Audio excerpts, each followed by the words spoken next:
Good morning student. We are going to study civics chapter first. What is democracy? Why democracy? लोकतंत्र क्या है और लोकतंत्र की ज़रूरत क्यों है? सबसे पहले हम शुरू करते हैं. What is democracy? Democracy is a form of government which depend on the concept of government is that the people. लोकतंत्र एक ऐसी सरकार होती है जो पूर्ण रूप से लोगों पर निर्भर होती है. इन सिंपल लैंग्वेज, अगर सरल शब्दों में कहा जाए, democracy is that form of government in which rulers are elected by the people and can be change by them if they fail to fulfil their expectations. लोकतंत्र एक ऐसी सरकार होती है जिसका चयन लोग करते हैं और लोग इस सरकार को बदल भी सकते हैं जब वो लोग की अपेक्षाओं को पूरा न करें तो.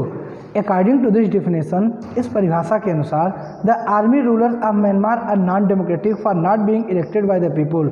म्यांमार के जो चुने हुए नेता हैं वो नॉन डेमोक्रेटिक हैं क्योंकि उनका चुनाव लोगों ने नहीं किया.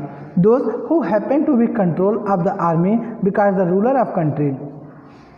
ऐसे लोग जो आर्मी शासन से देश का शासन करते हैं उन्हें हम लोकतांत्रिक नहीं कह सकते. People have no choice in this decision.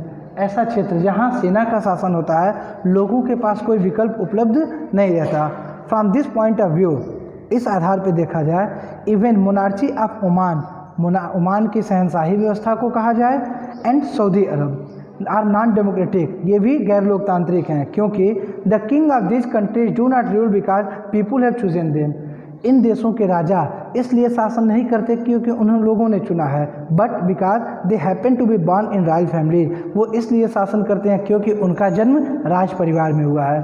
However, in order to truly understand the concept of democracy, we need to understand the difference between the government that are really democratic and those which pretend to be democratic.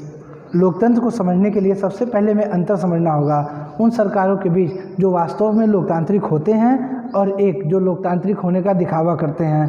This can be done only by understanding each word of this simple definition. और इसे समझने के लिए हमें इसके परिभाषा के हर शब्द को समझना होगा सावधानीपूर्वक और सभी शब्दों का एक अर्थ निकालना होगा कि लोकतांत्रिक सरकार क्या होती है. फीचर ऑफ डेमोक्रेटिक गवर्नमेंट, लोकतांत्रिक सरकार के गुण. सबसे पहला जो गुण होता है, only elected leaders to take major decision.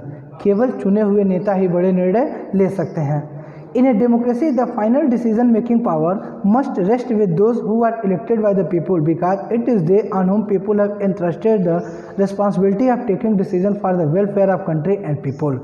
किसी भी लोकतंत्र में जो अंतिम निर्णय लेने की क्षमता होती है वो जनता द्वारा चुने हुए नेताओं के पास होती है क्योंकि ये वो नेता होते हैं जिन पे जनता विश्वास करती है और उन्हें देश के और समाज के कल्याण की जिम्मेदारी सौंपती है.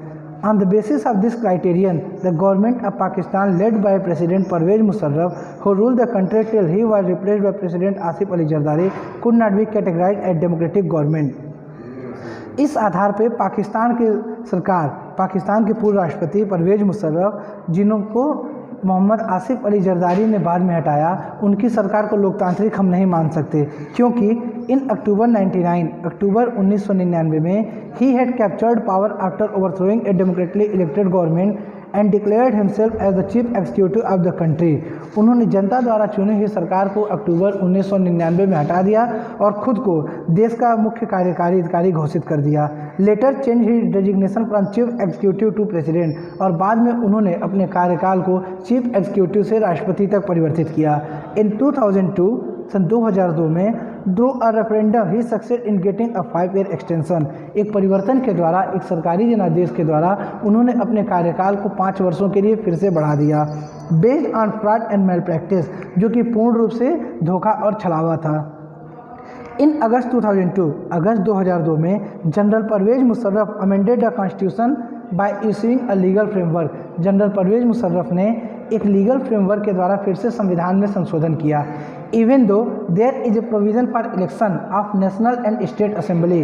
पाकिस्तान में पहले से ही राष्ट्रीय और क्षेत्रीय चुनाव के लिए संविधान में व्यवस्था की गई है, but elected representative have little power. लेकिन चुने हुए जनप्रतिनिधियों के पास शक्तियाँ कम होती हैं because as per the legal framework order, legal framework के आधार पर the work the civilian cabinet was supervised by national security council. वहाँ के सारे कार्य और कैबिनेट को नेशनल सिक्योरिटी काउंसिल द्वारा निगरानी में रखा जाता था, which was dominated by military officer, जिसकी निगरानी या जिसका सर्वोच्च वर्चस्व मिलिट्री अफसर्स के पास होता था। Since the final power in Pakistan rested with the military अफसर, पाकिस्तान में आखिरी शक्ति मिलिट्री अफसर्स के पास होती थी, इसलिए परवेज़ मुशर्रफ की सरकार को जनता द्वारा चुना हुआ सरकार नहीं कहा जा सकता है, इसलिए पाकिस्तान की सरकार नॉन डेमोक्रेटिक गवर्नमेंट कहलाती है। Similarly as in contemporary Iraq, इसी प्रकार से वर्तमान समय में इराक में जो वहाँ की वास्तविक शक्तियाँ हैं कुछ बाहरी लोगों के हाथों में, कुछ बाहरी देश जैसे USA, United state of America, और कुछ ऐसे नेता जो वहाँ लोकली इलेक्टेड नहीं होते हैं, इसलिए वहाँ की सरकार को भी हम डेमोक्रेटिक गवर्नमेंट नहीं कह सकते।